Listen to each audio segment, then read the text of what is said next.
UP gate पर किसानों के आंदोलन का समर्थन करने लखनऊ विश्वविद्यालय के प्रोफेसर डॉक्टर सुधीर पवार अपनी टीम के साथ यहाँ पहुँचे हैं और किसानों का समर्थन कर रहे हैं, आंदोलन को जायज़ ठहरा रहे हैं। प्रोफेसर साहब से बातचीत करेंगे कि आखिर यहाँ जो पहुँचे हैं और सरकार की जो रणनीति है उसको किस तरह से देखते हैं। डॉक्टर साहब आप पहुँचे हैं, आपका बहुत बहुत धन्यवाद। किस तरह इस आंदोलन को आप देखते हैं एज ए प्रोफेसर? ये शायद पहला आंदोलन है दुनिया का जिसमें किसान सीधे रूप से जुड़ा हुआ, जिसमें कोई राजनीति नहीं है, जिसमें कोई नेता नहीं है, जिसका मुद्दा ही नेता है। और किसानों का अपने आप इस आंदोलन में सभी चीज़ों के साथ में, खाने में, घर में, ट्रॉली में, ट्रैक्टर में, ऐसा मतलब अपने आप में कोई पहला अनूठा आंदोलन है पूरी दुनिया का, भारत का नहीं पूरी दुनिया का, जहाँ से 55 दिन में शांतिपूर्वक अपनी मांग के साथ में बिना किसी सरकार को उलझन दिए हुए लोग बैठे हुए। अच्छा, जो सरकार का रुख है उसमें क्या लगता है, कहीं ना कहीं सरकार जो है वादा खिलाफी किसानों के साथ कर रही है या फिर किसानों के सीधे और सज्जन होने का फ़ायदा उठाती है? क्या लगता है आपको? किसान सरकार तो निर्णय नहीं कर पा रही कि उसे क्या करना चाहिए। ये शायद पहला आंदोलन, फिर कहूँगा कि ये पहला आंदोलन है जिसमें किसानों की मांग मानने में सरकार का एक पैसा खर्च नहीं हो रहा, बल्कि किसान का ये आंदोलन उन्हीं की समस्या को समाधान कर रहा है। वो कहते हैं कि हमें किसानों को एमएसपी देनी, जिससे दुगनी आमदनी हो। किसान कह रहे किसका कानून बना दीजिए जिससे सबको एमएसपी मिल जाए। वो कह रहे कि हमें किसान तक सरकार की योजना पहुंचानी, वो कह रहे सीधे पहुंचा दीजिए, कॉरपोरेट तक आप मत लाइए। सरकार ने तय किया था कि हर तहसील में, हर ब्लॉक में एक मंडी होगी। किसान उसी बात के लिए कह रहे कि साहब आप अपनी मंडी बना दीजिए। वो कह रहे कि नहीं, अपनी मंडी नहीं बनाते तो किसान सरकार तो में तो द्वंद है कि वो किसान की बात देखे या कॉरपोरेट के चेहरे की तरफ देखे। डॉक्टर साहब, हर बड़े आंदोलन में छात्रों की बड़ी भूमिका होती है। इस आंदोलन में छात्र बहुत कम संख्या में सड़कों पर किसानों के साथ आ रहे, क्या वजह लगती है आपको? आपको यहाँ कैंप में जितने किसान हैं ये शायद 1/1000वां हिस्सा है जो किसान आंदोलित है। यदि आपने ट्रैक्टर रैली देखी होती, परसों शामली में थी, उससे पहले दूसरी जगह थी, उसमें युवा शक्ति थी।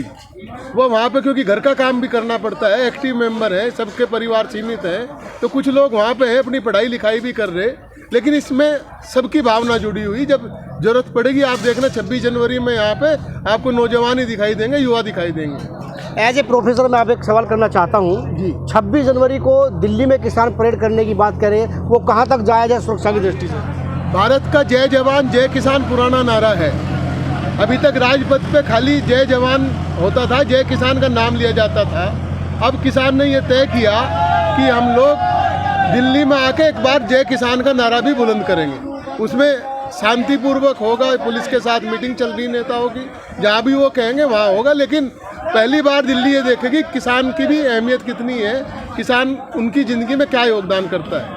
जय जवान और जय किसान का नारा अब साकार होगा, सड़कों पर दिखेगा, इंडिया गेट और दिल्ली पर दिखेगा। स्थानीय नेता भी यहाँ मौजूद हैं, शामली से कुछ लोग आए, उनसे बातचीत करेंगे। किस तरह आंदोलन का समर्थन आप लोग करते हैं? मेरा नाम अशोक चौधरी है, शामली ज़िले से हम, मैं गन्ने का चेयरमैन भी हूँ। आंदोलन तो ये सरकार की हठधर्मी की वजह से इतना लंबा खिंच गया। पहली बार किसान ये कह रहा है भाई हमें जो है कुछ नहीं चाहिए आपसे, वरना हमने जितने भी आंदोलन आज तक सुने या समझे उसमें सबको कुछ ना कुछ चाहिए। मान लिया ट्रांसपोर्ट वाले करते हैं उनको चाहिए, कर्मचारी करते हैं उनको चाहिए, रिटायर कर्मचारी चाहिए करते हैं उनको चाहिए, डिफेंस वाले करते थे उनको चाहिए। किसान पहली बार अन्नदाता होने की वजह से कह रहा जी आप हमें बिजनेसमैन मत बनाओ, हमें किसान ही रहने दो और इन तीनों बिलों को वापस ले लो और एमएसपी पे कानून बना दो। तो सीधे तौर पर लगातार किसानों का समर्थन यहाँ लोग कर रहे हैं, दूर दूर से लोग आ रहे हैं। सरकार कह रही है कि किसानों की आय दुगनी करेंगे, लेकिन किसान कह रहे हैं कि हमें किसान रहने दो। इस तरह से यहाँ लगातार आंदोलन चल रहा है। और भी कर्नल साहब यहाँ मौजूद हैं। जी सर, किस तरह से आंदोलन को देखते हैं आप? छोड़ दीजिए। देखिए, लोग जो एक हमारे चौधरी देवीलाल कहते थे कि लोक राज लोक लाज से चलता है, इतना शांतिपूर्ण आंदोलन और किसान का आंदोलन जो कि 55% हिंदुस्तान का हिस्सा है और सरकार को कोई भी इसके तरफ ध्यान नहीं जा रहा, इससे बुरा क्या हो सकता है कि उनको लोक लाज ही नहीं बची। दूसरा एक उदाहरण मैं दूंगा कि जो कहते हैं कि जो सरकार से आपके टीवी के माध्यम से एक चीज़ बताना चाहेंगे कि जब आंधी चलती है जो पेड़ झुक जाता है वो ही रहता है, और ये जो सरकार है वो झुक नहीं रही। कल के सरकार के रुख से लगता है कि सरकार कुछ झुकी है, बर्फ पिघली है। कल के रुख से ऐसा लगता है कि सरकार के पास कोई रास्ता सामने दिखाई नहीं दे रहा, कोई नीति नहीं, कोई नीयत नहीं।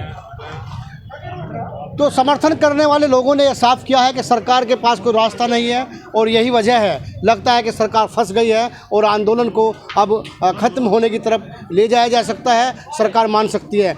लेकिन जिस तरह लोग समर्थन कर रहे हैं, पिछले 2 महीने से यहाँ मौजूद हैं किसान नेता जी, कौन कौन लोग समर्थन करके आपके यहाँ पहुँचे हैं?